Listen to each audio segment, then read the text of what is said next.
Welcome to Crafts and Minis. Hashtag Hobby Streak is still going strong, and this is what I got done in the 8th week of the Hobby Streak. I can't believe that. I can't believe that I've done this Hobby Streak for 2 straight months now, where every day I just do a little bit in the hobby, and lately it's been a ton of painting. I think this week I got in a little terrain making also, which I'm not showing off on the channel yet because I want to submit an article to the magazine Bexim's Bazaar, and I'll have a link to Jim, the Tabletop Engineer's YouTube page, and also to his Patreon in the description of this video, so that if you're interested in a magazine that goes deep into our tabletop hobby with all sorts of ideas and has great contributors from all over the place. V the Crafting Muse, DM Scotty, Jeremy over at Black Magic Craft.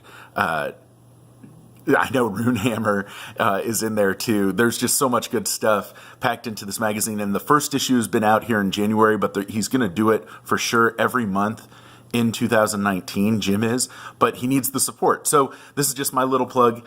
If you're interested in our hobby, especially crafting terrain and any aspect of miniature painting or Dungeons and Dragons or Frostgrave, I know there was an exclusive Frostgrave scenario from Joseph McCullough, the creator of Frostgrave, in that first issue. Definitely check it out. But here is what I was able to do this week. There are a lot of interesting sculpts and conversions this week that I was able to get painted, and we'll just start with some that you already have seen. So this week you saw a video about my conversion of the metal Nano figs, and I painted up 9 of these little guys, and I really like them. They were a quick and dirty paint job, but that's what they're supposed to be, are these dirty dwarven forged battle suits, armor golems, these crazy little constructs that are like Hulkbusters for me in D&D now, and it's great to have 9 of them. I have 3 more that I'm going to convert up also. I like to do my miniatures for D&D in groups of 12 for some reason, if I can, if they're like kind of standard figures. I don't know why at all, besides that's just my weirdness, and I like to be able to think that someday I might be able to use them in like Songs of Blades and Heroes and different tabletop skirmish games for wargaming too, and that just gives me some flexibility. I'm really excited about Saga. The game for historical battles is going to be coming out with a fantasy edition this year, so I'm excited to see what that looks like. So it's nice to have some miniatures that can be used for all sorts of different stuff. I also completed this ogre.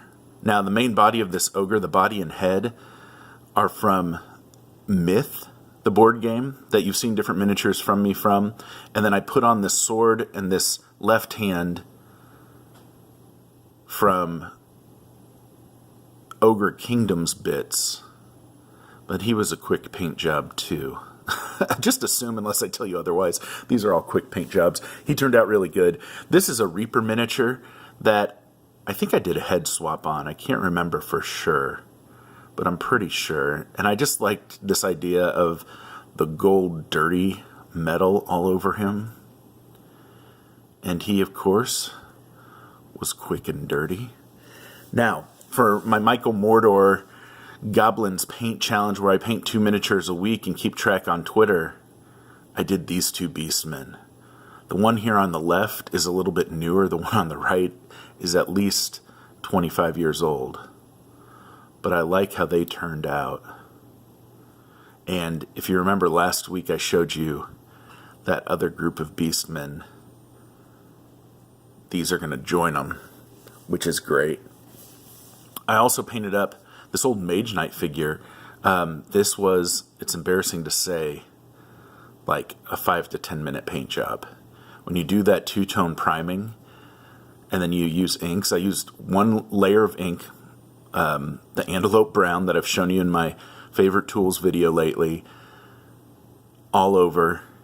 Then I used some Tamiya clear red on the red parts here, on his hands and arms and face, and then I went over and highlighted in some P3 Cador red just in those spots that are a little raised. and on the fingers.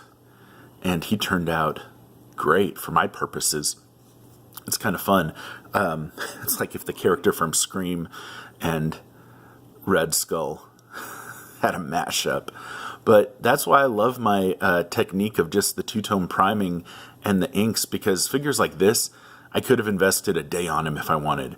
But 10 minutes is good enough for the tabletop. And you can see from the top, you've got some highlights. From underneath, he's darker.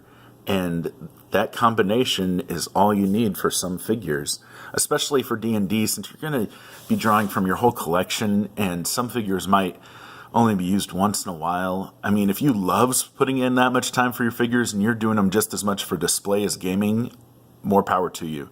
But for me, I'm painting to get them on the table, and if I can get something done in 10 minutes, I'm going to do it. This is a really special figure.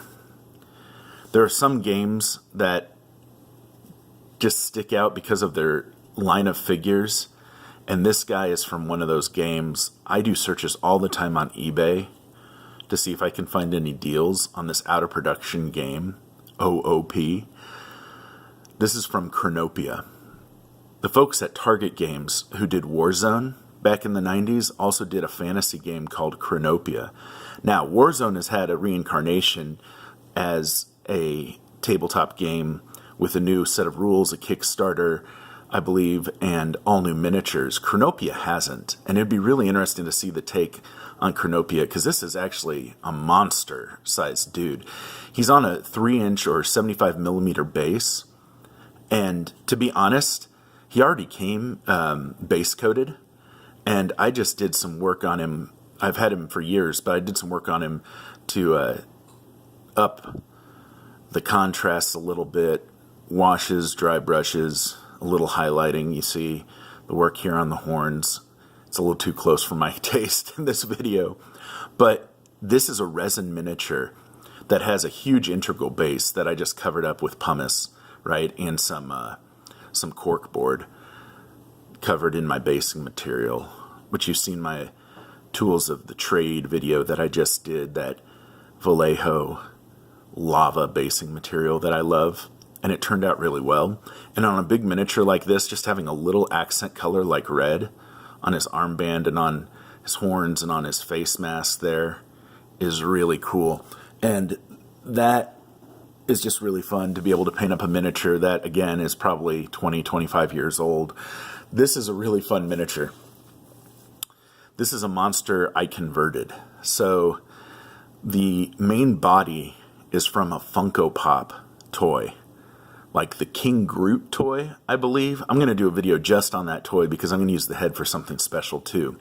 But I swapped out the head with a head from the Incredible Hulk, from an Incredible Hulk toy. So you can see I really just needed the eyes and the mouth and the nose.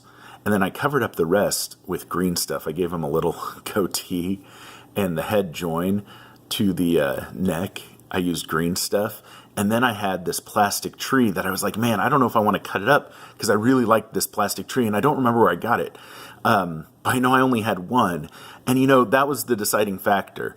I could use it as a tree on the tabletop and it was going to look awesome. And it was great, sturdy little plastic tree. But I'm like, you know what? I only have one.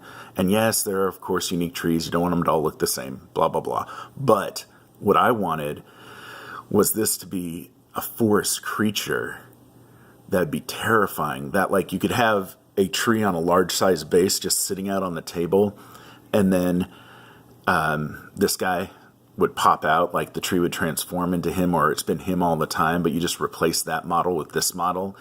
And I really liked it. And you can tell I'm really into red for the eyes of the monsters right now. That might change in the future, but right now, that's what I'm into. Dry brushing, washes, quick and dirty. Got the job done on this guy. I added part of the tree also here to his fist, which is just, a big mace-like fist, just to be a little different.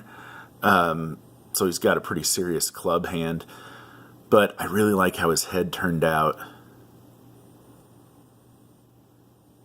And those branches coming off.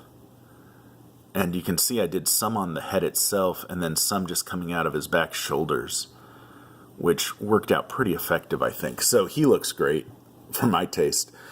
This last guy I did a whole video on, so I won't spend too much time on him, but he was a blast.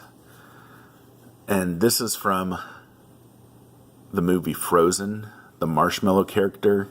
And this is being sold as a cake topper. So if you just do like a search on eBay for toys for Frozen, you might not actually see this figure. And it is monstrous, right? This is a 3-inch base, 75 millimeter, right? Huge compared to a normal size miniature, a medium sized miniature. So this actually is definitely a huge size creature. And if you want to know more details, go check out that other video. But I was just pleased as punch to be able to get him done this week, do a video just on that model, and to find a number of those. So I'm really excited. You know, sometimes I find models and I just can't help myself getting a bunch. I don't know why. Last year, I, for the first time, went to a local convention and actually sold some miniatures that I had painted, which was a lot of fun. And it was the first time I'd ever painted for the purpose of selling, right? Like all of these I painted for my own collection to have fun with on the tabletop. But it's a different feel when you're painting to sell and doing monstrous batches. Like this summer, I must have painted a couple hundred figures. That's just a different feel. I don't know if I really like that. I wouldn't want to do that all the time. I'm not like going to take commissions or anything anytime soon.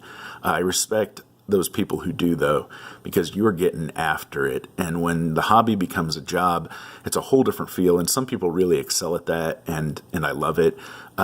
Some are able to balance that. At this point, I don't need to do that. I mean, and I just don't have the desire to do it, but I'm always open to it maybe in the future. We'll see.